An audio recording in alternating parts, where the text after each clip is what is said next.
1212, it's your boy DJ Bugsy, Delaware Hip Hop Podcast, episode 106. I got a very special guest in the building. This is the Indie Artist Spotlight. I got Mrs. Rooz in the building. That's cool? Mm-hmm. Now, before we get started, because on your Instagram, just how you present yourself, you always kind of highlight how you came up, your different backgrounds. So I want to start with that first because I thought it was very interesting for someone to have that many different backgrounds and the fact that you can type in French and all that. So I want you to break that down first because that kind of like threw me for a loop. Because usually artists don't be so big on that, but you are very big on your culture and what makes you you. So I want you to expound on that first. My mother, she's Egyptian. Okay. My father is French and Italian. Family is mixed with so many different things. But my mother speaks French. Okay. I didn't know much about my father's side of my family, but I knew enough. Okay. To stay away from him. But yeah, I grew up with my mother. You did? My whole life. Okay. So, Black is my culture. Okay. My heritage is Egyptian. Wow. So. Wow. That shit is crazy. That is a crazy mix, bro. like your mom and your pop, they just was like, we about to make this baby real quick. Like, oh, she said, yeah, it was quick. Oh my God. And that was that. Now, listen, and this is what I want to get into, and this is the reason why, and I seen you kind of like was excited about the title of the podcast. Like, listen, Irv Gotti, I love you, bro. You did a lot for the culture, but bro, when you mess with somebody 20 years ago and you go on a podcast pillow talking like you did on fucking Drink Champs and calling a woman a female dog and all that, like no, bro, like no, that's not what we doing. Listen, it's already bad enough that they look at us the way they look at it as men. So the fact that Ja Rule kind of like allowed it, I kind of look at both of y'all as fucking clowns. That's number one. So the reason why I titled the podcast Pillow Talking on a podcast, bruh, stop pillow talking on a podcast, because we really got to stop doing that. I mean, it's to the point where now they feel like podcasting is a snitch game. Like, you know, we already got Vlad TV fucking shit up, but then we got all these other podcasters on snitch vibes. Like, let me be clear, Do It For Hip Hop Podcast ain't on that. What I always tell artists, you can always say next question, please, to avoid any bullshit. You agree? Mm-hmm. So I want to ask you, because you're not Ashanti, but you're a woman that I'm sure dealt with a nigga that couldn't stand a breakup, but then went around another female or a male and couldn't keep it sweet, but ran his mouth. Have you or no? I don't have you dealt with men that just like to talk a lot? Like Caddy Patty, you know, Chatty Patty, just always got the lips loose lips, sink ships type nigga. That you like, damn, dude, you talk more than me and my girlfriends. No? Mm-mm. Oh, so you just good at picking men, I guess. I am now, but no, I wasn't before. For real? Yeah, I just think how I carry a relationship. I think when the relationship is over, if it does end badly, they're a little on pins and needles about what to say and how to say it when it comes to me, because they know how I'm going to react to it. And the respect thing is something I hold very high in a relationship. I don't care if you fucked up, I fucked up, they fucked us up. Watch your mouth. Right. Male or female, watch your mouth. Okay. Because if I carry you highly. I carry you on a pedestal, and you know that. You're not going to talk crazy about me. Okay. You might talk crazy about me to a motherfucker that ain't gonna go talking crazy about me, but you ain't gonna stand in the midst to shine no light on yourself, to bring attention to yourself when it comes to the topic of me. You're not gonna do that. Damn, she killed that.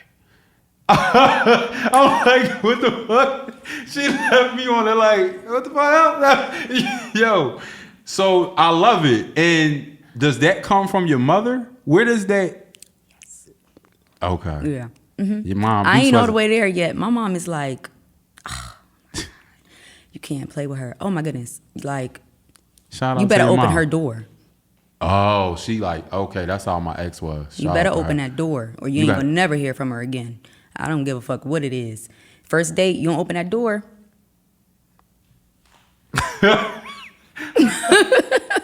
And I'll be like, Mom, are you serious? girl. She be like, you learn, you'll see. And I always see, I always learn. I'm like, So those same moral and values you take with you and carry it for you. So a nigga got to hold the door. Yeah, it wasn't always like that. It wasn't always like that. I have dated someone who I took care of. I done took care of niggas. I done carried niggas. I done fed niggas. I done broke down hot dogs with niggas. I done... That sound crazy. Child, the broke down hot dog I'm shit. dead ass. Break them in half. I done did it. And it sounds crazy. It sounds crazy, but not saying that I would have just met someone and we started dating and ended up together in a relationship and far down the line, I'm breaking bread with you. No. Right. This is someone that I grew up with, you know? Okay, so yeah. I took that person very seriously. It was far beyond a relationship. It was... You family, we not blood, but you my blood. And it wasn't the same for him as it was for me. So it's all right though, cause he looking stupid now. But he had a baby by that city girl. He mad about that. He didn't want to see me with my cake out. Yo, you shot out. Yo, all right. So let's go to Delaware. Is that where you from? I am originally from Newtonville, New Jersey, a very small town, like one church, one post office, one park. Okay. But I was raised in Wilmington, Delaware. Grew up. Born and raised. Grew up. So let's talk about Wilmington, because Wilmington definitely has a hip hop scene, and it was an artist that was very successful that got killed, that did songs with Petey Crack and a couple other Philly artists that kind of like passed away. I can't think of his name right now. You might know of him. But he was like really big. Like people in Philly knew about him. He did a song with Petey Crack. I think his last name was Diamonds. Bobby Dimes? Yeah, him. Mm-hmm. So I want to ask you, when you look at Delaware, do you feel like y'all are starting to thrive? Do you feel like, what's missing when you look at the hip hop scene in Delaware? That's basically what the question is. I don't think that there's any kind of a progression when it comes to hip hop in Wilmington, because people don't learn or want to learn how to be family oriented. Everything is about we'll work with one another, or they'll work with one another. And it's more so like, this is just an example. If I feel this person's better than me, I'm not going to hate on you like out loud, but inside, I'm talking shit about you. I'm burning bridges. I'm doing all different kinds of shit because I'm just low-key hating on you. It's so much hate there. It's so much hate, it don't make no sense. When I first started to get on Instagram, I started with my little freestyles in the car and things like that. But I always promoted other artists, especially female artists. I always posted them, tagged them, like every little thing. And it wasn't because I was looking for clout or I was looking for a motherfucker to fuck with me. I never gave a fuck about none of that. Bitches ain't fuck with me to the moment I stepped in Delaware. They still don't. I still don't care because they can't beat me and they never have. But I always... Yo, Mrs. Rose. Listen, I always promoted and always showed love to other female artists. And it was like, after they really felt like they was doing something, now you my enemy. Bitch, how you my enemy? And I'm the motherfucker who motherfucker inspired your stupid ass. But these bitches don't understand. I'm telling you, they don't understand. Cause Delaware is so small, they feel like... Yo, she is sick. She said, I inspired your stupid ass. I did. I inspired these bitches. These bitches wasn't doing shit. Nothing. Right. Yeah. Now bitches is stealing. Stealing? Bitches is stealing. Bitches is bitches want to fight. I don't know what it is. And they mad at me because I call myself the 302 rap god. I'm always going to be that. I'm always going to be that. It ain't a bitch in Delaware that can out-rap me, outstand me, out-perform me, out-record me, out-write me, nothing. Ooh, I love it. Nothing. I love it. I just love how you just so like gully with it. Like the gulliness it's the gulliness for me. Like she's so gully with it. Like, damn. Well, what I want to ask you, do y'all feel like y'all gotta cross 95 and come into Philly and collaborate with Philly artists or do things that way in order to take steps? Or do you feel like, fuck Philly, I'm gonna just do me? There are a lot of great people who have made it out of Delaware. Okay. Patience, for instance. I am King P. Bun by the Way. Right. There are so many. Rel Jerv. There are so many great. Oh, shout out to he was on the podcast. Shout out to Rel Jerv. He was on the podcast. There are some great Episode people. 45. But go ahead. Great people who have accomplished some or all of their goals. Right. And they do try to reach out and help and come back and build. I don't know what their progression is like with that, but all I know is you got to have a certain type of mind, a certain type of stamina, ambition to be able to stay focused and not let the crabs. I'm telling you, because people, they're focused. They're not focused. They're not focused. All they focused on is who's the best in Delaware, who's the hottest in Wilmington, who's the hottest in... It's nothing in Delaware. It's nothing there for you to make it up there. You got to go out. You got to go to Philly. You got to go to Jersey. You got to go to New York. You got to go to Atlanta. You got to go. Right. And half of them ain't been off the East Coast to fucking find out anything. Right. Everybody just want to be the hottest. In rapping Delaware. the same shit, saying the same shit. Same cadence. Right. Speaking of going out, you was just in Brooklyn rapping for, one of the Brooklyn legends, young legend, Bobby Shmurda. So I wanted to know, how did that come about and what did he think of you as an artist? That was just, I had a radio interview. Went to New York. Shout out to DCF. Shout out to, them out there, my bros out there. Godfather, yes. Yeah. And he just happened to be. Happened to be out there chilling, wasn't doing no extra shit, on no extra shit. And we all standing there talking to him, and in mind, I'm like, where is you going? Come here. Right. I'm not letting nobody go nowhere until I rap. I don't give a fuck if I was fucked up. I tell you, fucked up. I was so fucked up. You was a lady. I'm going to rap for you. Capital L.I. with the TTY. Come here. Right. But yeah, he's a very down to earth. And right, he started doing his little dance. Yeah, he always doing the dance. It was nice. Great energy, great spirit. Right. Don't overlook nobody or nothing. Right. It's a cool guy. That's dope. That's dope. Now, what I want to ask you, because when I looked at your music and I see that you did a lot of singles, so what is next for you as far as, do you have a full project that you're trying to drop? Do you have a name for it? And do you have a release date? Can't give you the release date yet.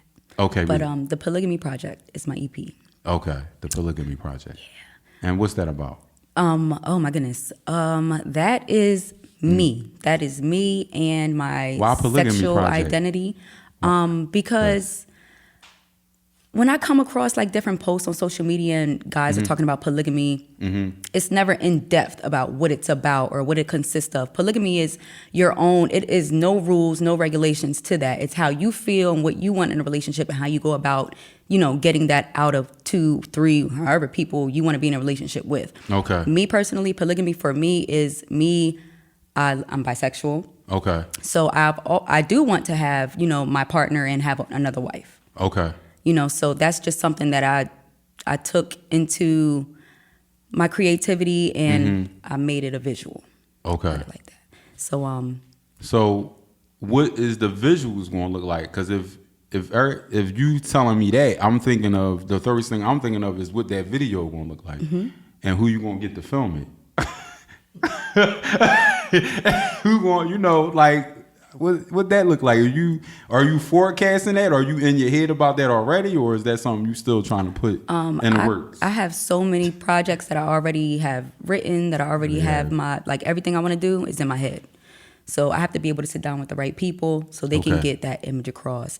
When it comes to my music and everything, I take it real seriously. If it doesn't come out exactly how I see it, then it ain't gonna work. Because I know the message I want to get across. Right. So with the Polygamy Project, I'll just give you a little insight. It starts off on 2 women already in a relationship. Okay. And this is real life shit for me. 2 women that are already in a relationship that actually meet a man. Okay. And it doesn't always go the way people think. People think that when a man has 2 or more women that he's automatically going to be loyal to them, or I got 2 bitches, I'm good, I don't need. No, niggas will cheat. It don't matter if he got 1, 2, 3, 4, niggas will cheat. So I want to get that message across, that don't think because you are bisexual and you're with a man, you want to make this man happy because you're insecure and you don't want him to cheat, so you bring another woman into the picture. Don't think that he won't. He will. Because you're never going to be able to give a man everything that he wants. I don't give a fuck if it's 10 bitches in a room. It's going to be something that all y'all bitches is missing, and he going to find somewhere else. Really? Yes. So all men cheat? That's not what I'm saying. No. I'm just saying you can't give a man everything that he wants. You can't. That man has to be satisfied. Can you give a woman everything she wants? A woman knows what another woman wants. A woman knows how to satisfy another if she's. No, I'm talking about, can a man give a woman all she needs? She don't gotta go looking for another woman. Mm-hmm. Really? So you feel like a man can satisfy, but the woman can't satisfy the man? I'm just speaking in general. It depends on the person. Okay. If that man that's who he is, and he's just not satisfied. Right. It's always another woman that can do that and that can give that. But it's about how you guys communicate and get that across to find a resolution for it. So what you think is most important in a relationship? Commitment, honesty, and loyalty. That's it. What about communication? Because you just said communication. Oh, yes. I thought I said that first. I said commitment. Yes. Well, that's loyalty. But yes, communication, loyalty, and honesty. Okay. Okay. I can respect that. Because y'all can be broke. Y'all can be broke as a joke in a relationship. But if y'all communicating, y'all loyal and y'all honest, y'all can get the bag. But motherfuckers just be lazy. That's mainly how relationships be ending, because motherfuckers be lazy. Either the nigga lazy or the bitch is lazy. Bitches don't like to talk about that because every bitch get into a bag, but bitches be lazy. I like when women talk about women's flaws, because I feel like it's always women talking about men's flaws. You never really see a woman come at a woman like, look, sis, if you was doing X, Y, and Z, then you could have saved your marriage or you could have saved your relationship. It's always the opposite. You know what I'm saying? I know exactly what you're saying. You don't know what happened before I got here, but I got a motherfucking migraine out the ass, but... So you want some wine? Yep. All right, I got you. Let me give you some wine, because, I do got a headache out the ass. But damn, I know, listen, the wine ain't going to help your headache, but it's still some wine. Now, let me ask you this, though, because I want to get into this Megan Thee Stallion. Now, she paid Future $250K for that new song, Pressureless, whatever, her new single. Okay. She paid him for that, and everybody felt like she got robbed. And I was telling him behind the scenes, I feel like certain artists do something for certain artists. Meaning no matter how much the bag is, I'm going to give you a mid-verse just because who you are. But if that was Drake, or if that was someone else like a Weezy or someone else, the verse would have been better. Do you agree with that? Mm-hmm. Why do you think that is? Let me ask you this. If you was in a situation like that, just keeping it local Delaware, and it was a badass chick that can rap, and she gave you $10K, but you don't fuck with her like that, but you going to take that bag, would you still give her a verse, try to top her verse, or give her a verse? I'm going to body anything. I don't give a fuck who's on it. I don't give a fuck if it's your song, my song. I'm going to body it. I'm going to body you. You going in with the body mentality. Yeah, because if you paying me for a verse, it's because you feel as though that I can increase whatever it is you got going on. I'm not going to pay no dusty ass motherfucker that can't rap. You giving me weak ass bars. Why the fuck would I give you bread? Like, Don't get on my song talking stupid. Right. You do better than me, or meet me, meet me halfway. Right. I like that. You getting money. Like, a bitch pay me $10K, I'm gonna go in the stew like, this bitch just gave me $10K. I'm about to go here and murk this shit for her. She ain't playing. Well, listen, before you go, I want to ask you though. Mm-hmm. Can you spit some acapella? Because I don't really got a beat for you this time. Can you? No. Look at your face. No, because you talking about the rap guy shit and the bar shit, and I'm just like, all right, well, I need to hear it before you go. And you said I don't leave without rapping, so my fucking head is pounding. All right. Oh my God. I ain't trying to put you on the spot, but I'm just like, listen, I ran down on a bitch before I got here, so Oh shit. Well, that's gonna be another podcast. How you be running down on bitches. She was getting on your nerves. Yo, bro, make sure when you edit that right there is the hot that face I need that, bro. Yo, he laughing on. That's the face. That's you. We putting that. That's when we edit the shit. That's gonna be the shit right there. Seriously, your face was everything. That's a meme. That bitch got ran down. Yeah. All right, but the 16, quick. At the job. Oh shit, at the job. That's the worst. Getting ran on at the fucking job, you might well quit. Cause if I get beat up at my job, I ain't going back to that shit. But go ahead. I'm not. I don't care how much they paying. What? That's embarrassing. Every fucking day you gotta come to work. Is it? You took a L. What you mean? You took a L and you gotta see your coworkers every day and they gonna clown you every day. But not unless you get that shit back. The crazy thing is, the crazy thing is, like, why would you?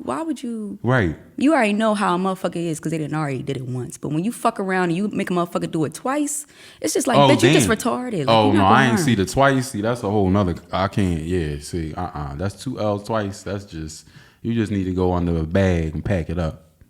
But disrespect in Delaware is on a whole nother motherfucking But the 16 level. though, can you give me a quick 16? If you don't mind, if you mind, then I ain't gonna pressure you. I get it. I respect you. You ain't fucking with it. She ain't fucking with it, y'all. She ain't fucking with it. All right, well, listen. I'll come back. The next time when you drop the project, right? Mm-hmm. I'll run it for like 10 minutes straight. All right. Well, tell the people how they can follow you, when the project coming out. I can't wait to hear this project because, like, that shit is a wild. That's a good concept, though. Nobody is, like, no one's thinking shit like that. They're not. But okay, tell them how they follow you, how they can check you out the whole Ahoiynerooz, the 302 Rap God, the French Italian Egyptian gal. I am on every platform, AHOIYNEROOZ, or you can call me Yayo. Yayo. Well, listen, I appreciate you coming through. This is your boy DJ Bugsy, Do It for Hip Hop Podcast. Follow us on all streaming platforms and keep it hip hop. Peace.